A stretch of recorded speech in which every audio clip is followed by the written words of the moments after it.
தெலங்கானா சுரங்க விபத்தில் ஒருவரின் உடல் மீட்கப்பட்டிருக்கிறது.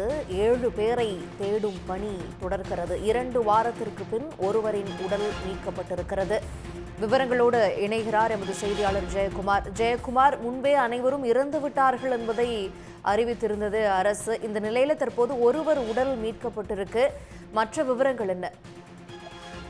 தெலுங்கானா மாநிலத்தில் உள்ள நல்கொண்டா மாவட்டத்தில் தண்ணீர் தேவைக்காக மற்றும் பாசனத்திற்காக ஸ்ரீசைலம் அணையிலிருந்து இடது கால்வாய் வழியாக சுரங்கம் தோண்டப்பட்டு தண்ணீர் கொண்டு வருவதற்காக கடந்த 20 ஆண்டுகளுக்கு முன்பு இந்த சுரங்க பணிகள் தொடங்கப்பட்டது. பல்வேறு அரசுகள் மாறினாலும் இந்த பணிகள் தாமதமாக நடைபெற்று வந்த நிலையில் தற்போது உள்ள ரேவந்த் ரெட்டி முதல்வர் தலைமையில் இந்த அரசு உடனடியாக 2026ஆம் ஆண்டுக்குள் இந்த சுரங்க பணிகளை முடித்து தண்ணீரை நல்கொண்டா மாவட்டத்திற்கு கொண்டு வருவதற்கான தீவிரமாக பணியில் ஈடுபட்டு வந்தனர்.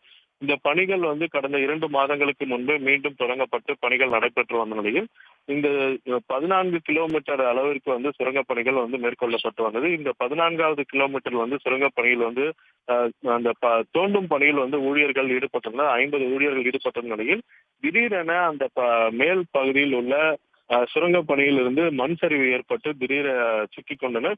இதில் உடனடியாக தேசிய பாதுகாப்பு படையினர் அங்கு சம்பவ இடத்துக்கு சென்று 42 பேரை அன்ற சம்பவ நாளிலேயே மீட்டனர். 8 பேர் மட்டும் அந்த சுரங்கத்திற்குள் சிக்கிக் கொண்டனர்.